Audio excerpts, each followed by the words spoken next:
ಗಾಂಧೀಜಿಯವರ ಸ್ವಾತಂತ್ರ್ಯ ಹೋರಾಟದಲ್ಲಿ ಮೊಟ್ಟ ಮೊದಲನೆಯ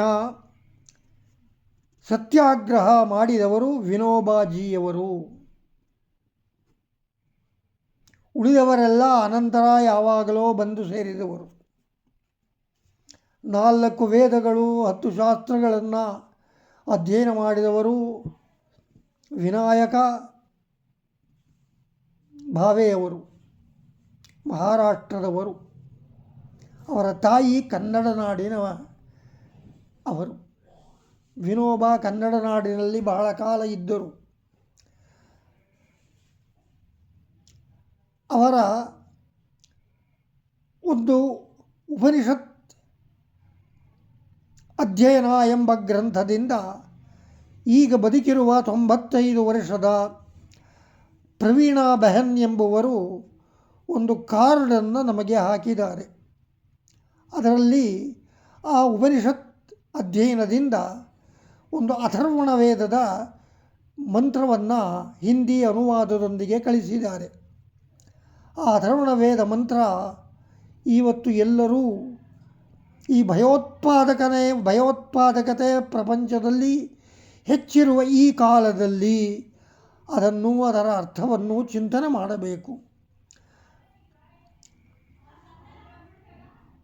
ಗೀತೆಯಲ್ಲಿ ಅಭಯಂ ಸತ್ವಸಂಶುದ್ಧಿ ಜ್ಞಾನಯೋಗ ವ್ಯವಸ್ಥಿತಿ ಎಂಬುದಾಗಿ ಸಜ್ಜನರ ಮೊಟ್ಟ ಮೊದಲನೆಯ ಗುಣ ಅಭಯ ಅಂತ ಹೇಳಿದ್ದಾರೆ.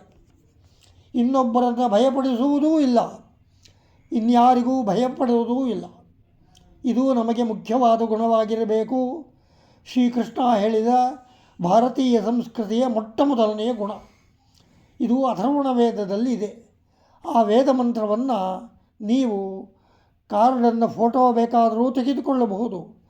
ನಾನು ಅದನ್ನು ಒಂದು ಸಲ ಬಾಯಲ್ಲಿ ಹೇಳುತ್ತೇನೆ, ನೀವು ವಾಯ್ಸ್ ರೆಕಾರ್ಡು ಮಾಡಿಕೊಳ್ಳಬಹುದು.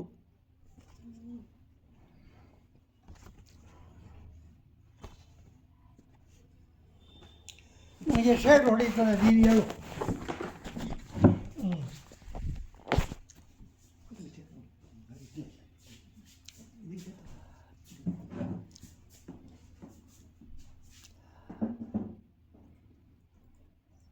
ಅಥರ್ವಣ ವೇದದ ಮಂತ್ರ 19ನೆಯ ಕಾಂಡ 15ನೆಯ ಭಾಗ, ಅದರಲ್ಲಿ 5ನೆಯ ಪ್ಯಾರ 6ನೆಯ ಮಂತ್ರ. ಅಭಯಂ ಕರತಿ ಅಂತರಿಕ್ಷಂ ಅಭಯಂ ದ್ಯಾವಾ ಪೃಥಿವೀ ಉಭೇ ಇಮೇ ಅಭಯಂ ಪಶ್ಚಾತ್ ಅಭಯಂ ಪುರಸ್ತಾತ್ ಉತ್ತರಾತ್ ಅಧರಾತ್ ಅಭಯನ್ನೋಸ್ತು ಅಭಯಂ ಮಿತ್ರಾತ್ ಅಭಯಂ ಅಮಿತ್ರಾತ್ ಅಭಯಂ ಜ್ಞಾತಾತ್ ಅಭಯಂ ಪುರೋಯಃ ಅಭಯಂ ನಕ್ತಂ ಅಭಯಂ ದಿವಾನಃ ಸರ್ವಾ ಆಶಾಃ ಮಮ ಮಿತ್ರಂ ಭವಂತು. ಈ ಮಂತ್ರವನ್ನು ಈ ಕಾಲದಲ್ಲಿ ಎಲ್ಲರಿಗೂ ಕೂಡ ನೀವು ತಿಳಿಸಬಹುದು. ಸ್ವಾತಂತ್ರ್ಯ ಹೋರಾಟಗಾರರಿಗೆ ಈ ರೀತಿ ಅಭಯವನ್ನು ದೇವರು ಕರುಣಿಸಿದ್ದ. ಅವರು ಯಾರಿಗೂ ಹೆದರ್ತಾ ಇರಲಿಲ್ಲ. ತಿಲಕ್ರವರಾಗಲಿ, ಗೋಖಲೆಯವರಾಗಲಿ, ರಾನಡೆಯವರಾಗಲಿ, ಆಸೂರಿಯ ಅನಂತಾಚಾರ್ಯರಾಗಲಿ ಯಾವುದಕ್ಕೂ ಹೆದರ್ತಾ ಇರಲಿಲ್ಲ. ಎಷ್ಟೇ ಕಷ್ಟ ಬಂದರೂ ಸಹಿಸಿಕೊಳ್ತಾ ಇದ್ದರು. ಗಾಂಧೀಜಿಯವರು ಅಷ್ಟೇ. ಅವರ ಅನುಯಾಯಿಗಳಾದಂತಹ ವಲ್ಲಭಾಯಿ ಪಟೇಲ್, ಜವಾಹರ್ಲಾಲ್ ನೆಹರು, ಮೌಲಾನಾ ಅಬ್ದುಲ್ ಕಲಾಂ ಆಜಾದ್,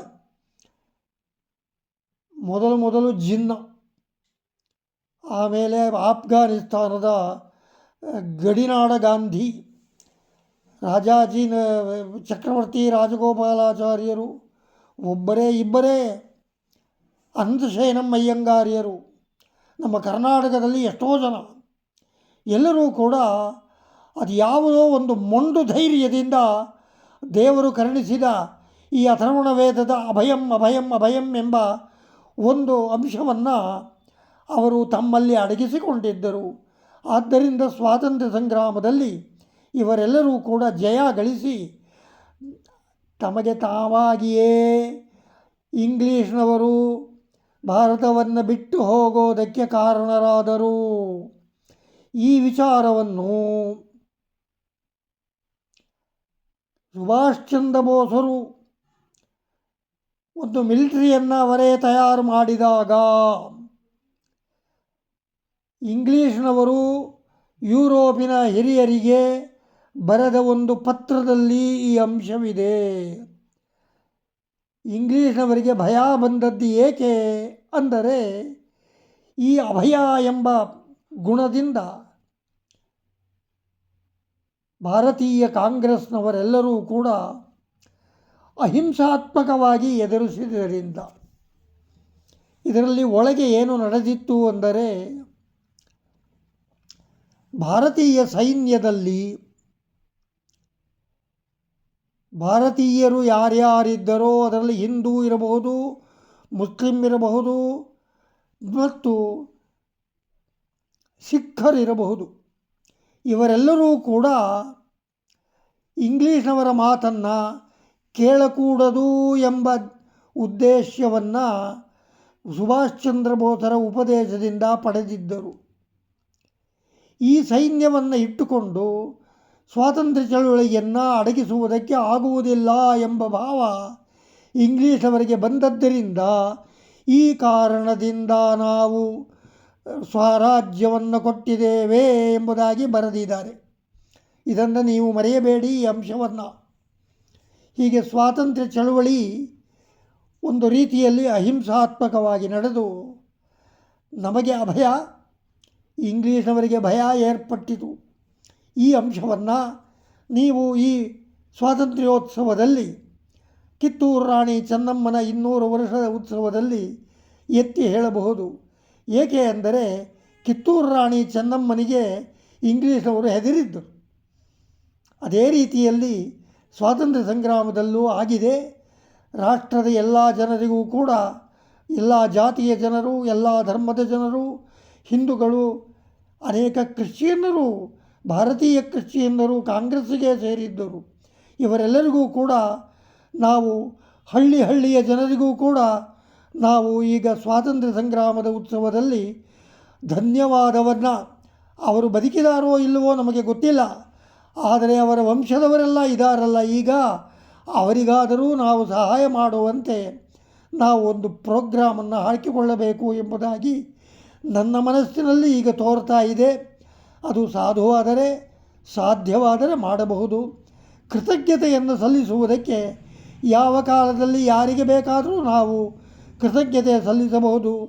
ನಮ್ಮ ರಾಷ್ಟ್ರವನ್ನು, ಭಾರತವನ್ನು ಏಕರಾಷ್ಟ್ರ ಮಾಡಿದಂತಹ ಶ್ರೀರಾಮಚಂದ್ರ ಸ್ವಾಮಿ, ಶ್ರೀಕೃಷ್ಣ, ವಿಕ್ರಮಾದಿತ್ಯ, ಚಂದ್ರಗುಪ್ತ, ಚಾಣಕ್ಯ ಮುಂತಾದವರಿಗೆಲ್ಲ ನಾವು ಈಗ ಭಾರತದ ರಾಷ್ಟ್ರದ ಏಕತೆಯನ್ನು ದೃಷ್ಟಿಯಲ್ಲಿಟ್ಟುಕೊಂಡು ಧನ್ಯವಾದ ಸಮರ್ಪಣೆ ಮಾಡಬಹುದು.